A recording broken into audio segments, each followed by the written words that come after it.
and 300 meters, the minimum safe distance to avoid the explosion. Attack altitudes and dive angles can be varied to meet almost any target requirement. To calibrate the sight, the rockets are first fired from a predetermined altitude and range in an exercise known as a combat sight setting.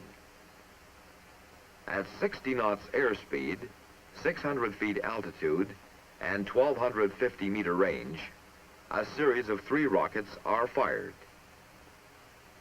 This range is convenient as it is the midpoint of the rocket's maximum effective range. After each rocket is fired, the sight pipper is adjusted in elevation to the burst. 3 shots are generally sufficient to get an accurate sight setting.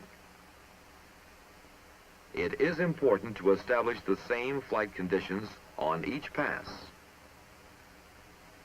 The power required to hold 60 knots in level flight is used during the diving run while each rocket is fired. With the sight adjusted, subsequent targets are engaged with no further changes in the sight setting. Changes in range are compensated for by aiming 4 mils high for each 100 meters beyond the midpoint range of 1,250 meters, and 4 mils low for each 100 meters less than 1,250. Crosswinds are dealt with by aiming 4 mils upwind for each 10 knots of crosswind over 10 knots. Delivery is from high or low level, and each rocket pass is generally followed by a minigun pass. Coverage of small LZs often requires rocket delivery from close range. Small LZs in rugged jungle terrain and proximity of friendly forces often dictate steep rocket passes and close-in minigun passes. There are certain cardinal rules for armed helicopters which are accepted and practiced by all experienced pilots in current combat operations. If possible, start the engagement of the enemy at the maximum effective range, 2,500 meters for the 2.75 rockets, and 1,000 meters for guns firing 7.62 ammo. Avoid target overflight. The majority of aircraft hits from ground fire occur during target attack. The type of mission should be considered. Is it destruction? Or is it suppression of enemy fire? You must also consider the terrain and its features.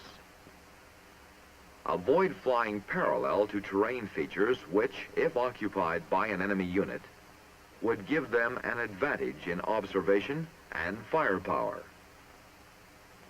Flying parallel to a tree line is dangerous. The enemy may be concealed there, and his line of fire will be oriented toward open grass, toward you. Avoid flying into the dead man zone, the airspace between 50 and 1,500 feet. The most hazardous area is from 50 to 500 feet. If the task must be accomplished below 1,000 feet, then fly contour, using terrain features for concealment wherever possible. The flying techniques for exfiltration, or extraction of friendly teams, are the same as those used during infiltration. A normal sequence of events for an extraction would be: the ground patrol reports they have been discovered. They are moving toward a landing zone.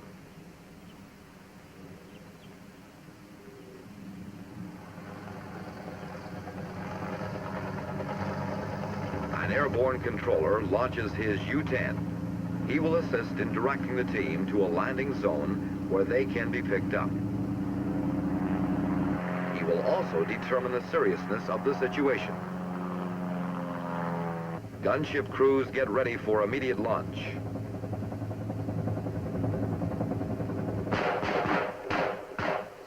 The patrol team reports they have made contact with the enemy. They are running.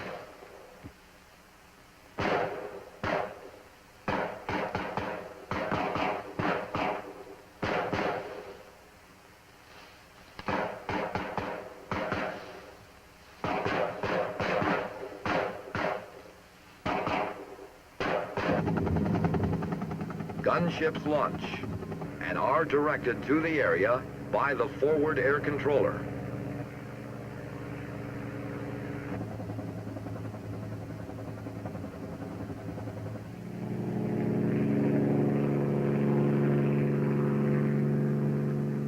Guided by instructions from the ground team, the gunships strike the enemy.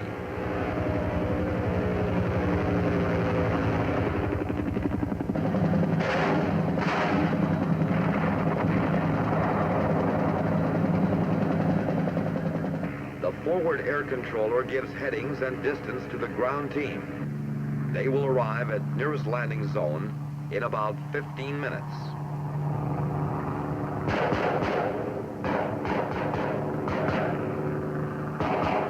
The airborne controller launches the slick for pickup.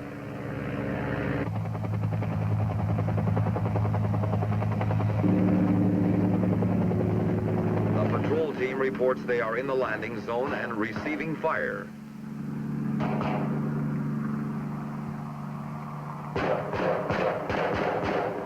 Gunships attempt to suppress enemy fire with miniguns and rockets.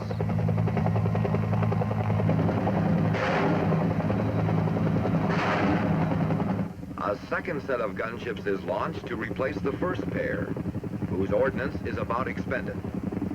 The first pair refuels and rearms as they may be needed again soon.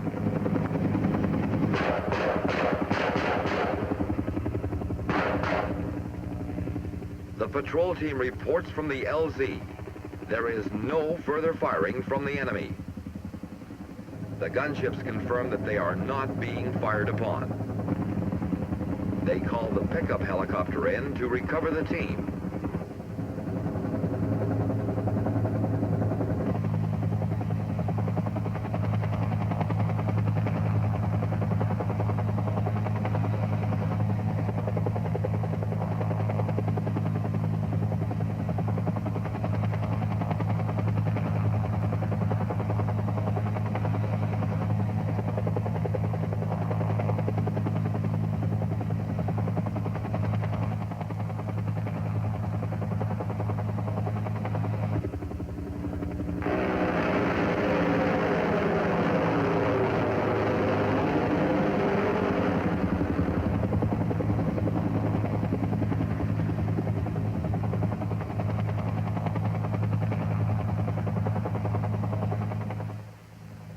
Their mission complete, all aircraft return to base for refueling and rearming.